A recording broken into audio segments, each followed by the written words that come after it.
Hi, I'm Morag Myerscough, artist and designer, and I am going to do a workshop today about the value of sketchbooks. So, I'm just really going to talk about how I use a sketchbook. I I use a sketchbook when I travel. So, why I'm doing it outside today, sorry, you can hear the trains going by, is because I find that I get loads of inspiration when I have spare time, and I often only have spare time when I'm sitting traveling somewhere for hours and hours. But obviously, we're in a completely different situation in these times, and we all have a bit longer time to think. But I think when you do your sketchbook, you have to really get into the zone of your sketchbook. Now, I'm not great at drawing. I come from a family of great draw, people who draw really well. My mother used to spend her time just always sketching and drawing flowers. She was a textile artist. And my sister Ishbel Myerscough is an amazing artist and draws and paints and teaches at the drawing school. I mean, her work is beautiful. And I think having that around me made me very self-conscious about the way I draw. But over time, I've decided that actually it's not about the technique for me, it's about what I can manage to get on paper. So for me, what is so complex for me to do is when I build big structures, is to make the first marks on the paper of what I have in my head. How do I get it out? And I always find that actually doodling, even just doodling, not even thinking of a structure, is a really, really good way of working on ideas. And sometimes I'll do them months or years before I actually make the particular piece of work. This is my current sketchbook. This is a very, very worked up sketch in that I obviously had lots of time and so coloured it all in. But sometimes I'll just grab time, as I said before. This was one when I was travelling. I just had this idea of wanting to build these houses on stilts, and so I just sort of go along with the flow and make the drawing as I go along, very much like doodling. Um, you can see my sketchbook is just notes as well. So I don't really go around and put lots of references in my sketchbook or anything like that. I purely use it for drawing. And you can see this was another thing where I had this idea of continuing a whole series of buildings. And as you can see, I haven't done anything on that page. I must have missed a page, but then went across. So these buildings are in the sea and they're just it's just letting my mind play around. I really, really like a grid sketchbook. For me, I like the structure of a grid. I don't I don't think that will be right for everybody, but I think because of my slight lack of confidence with my style of drawing, I feel that the grid gives me a little bit more sort of structure to what I'm doing, and it helps me draw lines a little bit straighter. So here's another drawing, and this was a piece of work that I made in Hong Kong, and this was the original sketch. So the workshop today, I would like everybody to be able to get a sketchbook out. It doesn't matter, it can just be a piece of paper. You don't have to have a sketchbook. I often just draw, if it's all I've got around, let me just see if I've got it. I will draw on pieces of card and stuff like that. So I will draw sometimes without grids, but often when I'm traveling, my sketchbook always has a grid. And also, the pen that you use is important. I think it's also from my mother. My mother always drew with a pen, not with a pencil first. And there's some form of sort of commitment that you get from a pen that you don't get from a pencil. And obviously you can make lots of mistakes, and I do make lots of mistakes when I'm sketching, and then sometimes if it goes really wrong, like this one was just not getting anywhere, so I sort of abandoned it and then moved on to another page where I could do a little bit better. But I think there's a sensitivity. The more you draw, the more you try things out. The you need to feel like the pen you have in your hand is what you like. If you like a pencil, then that's brilliant. But I personally like a black pen. I prefer not a very fine pen, and I like the pen to touch the paper, just smooth along the paper.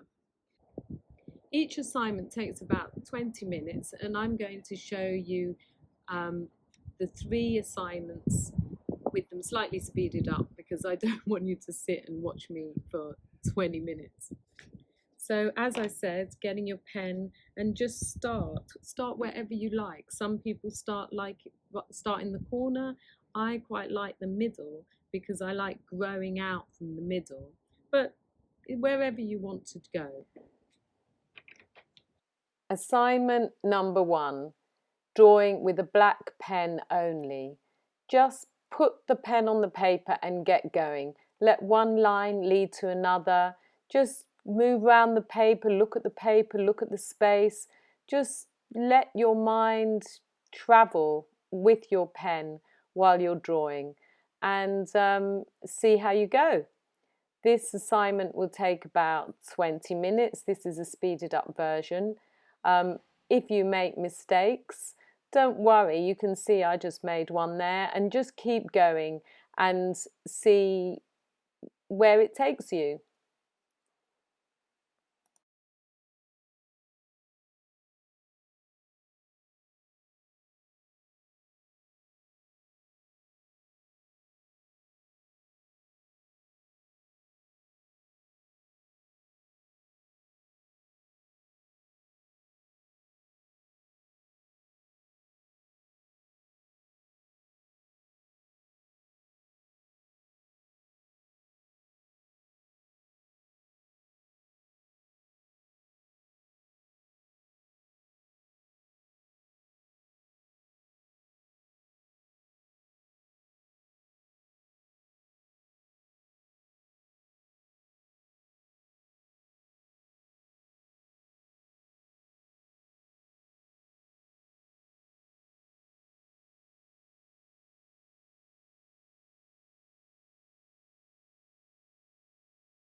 Assignment 2.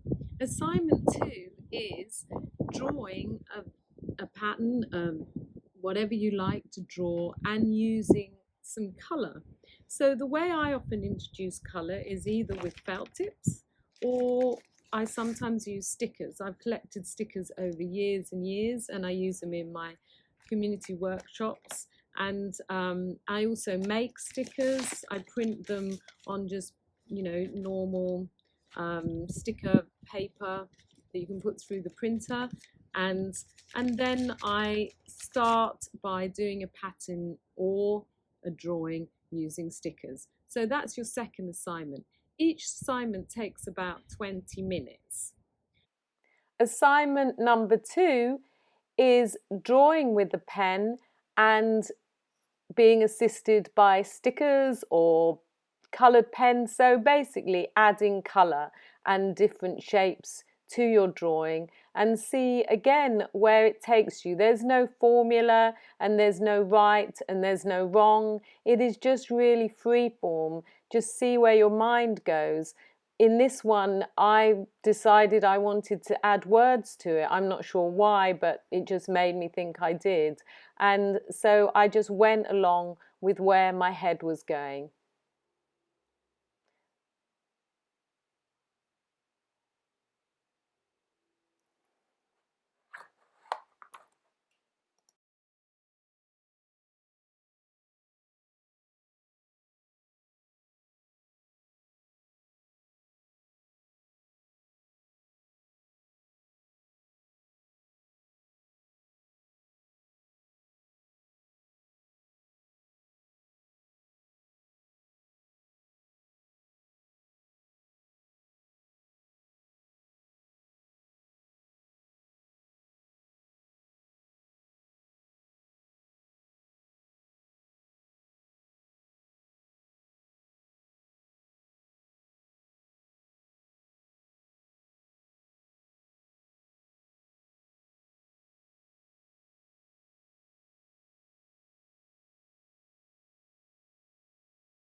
assignment number 3 is making a pattern.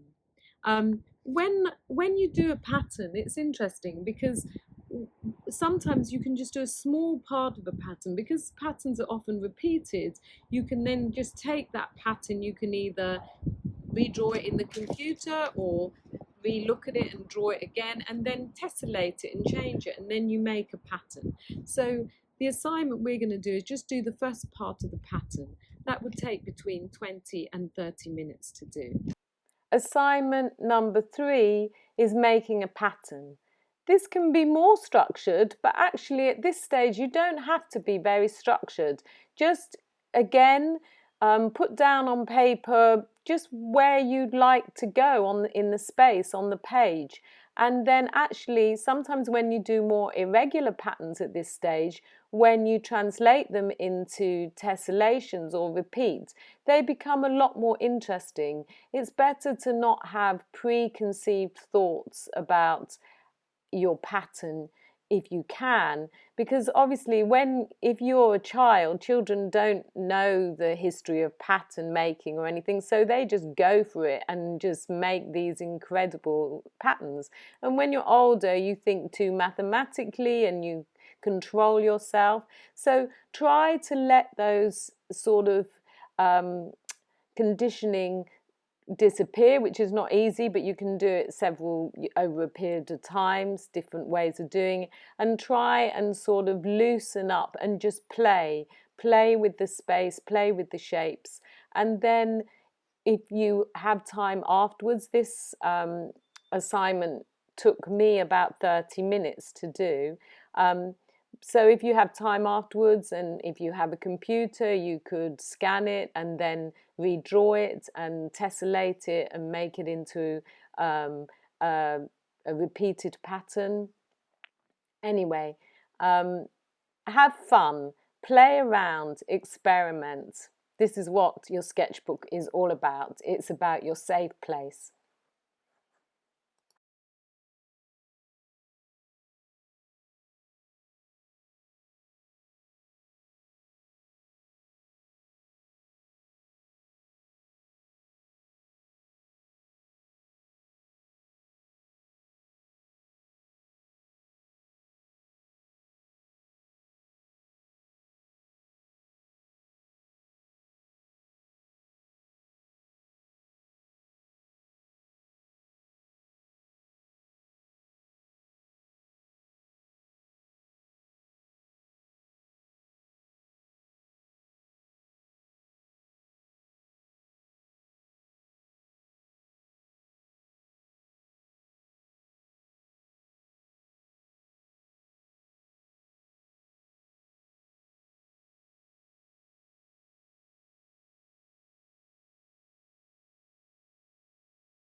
So I can't tell you how valuable sketching is, and it's a very, very personal thing. And you should just try it and have a go. And nobody ever has to see your sketchbook, or maybe your sketchbook will lead to big, massive projects as well. But it's a space where you can feel comfortable, where nobody's judging you, where you can just have fun and play. The biggest thing is play and experiment, and keep it how you want, and do it how you want. For me, it's my drawing safe place, and I don't do it all the time, and I never fall. And do it how you want. For me, it's my drawing safe place, and I don't do it all the time. I never force myself to draw. I always have to do it when the time is right, when I need to get something out of my head on paper, where sometimes I'm frustrated and I'm not quite sure how to do it. And then I just start making that mark, and then the thought processes flow, and then the unexpected happens. So I wish you really good luck with your drawing, or your whatever you want to do in your sketchbook.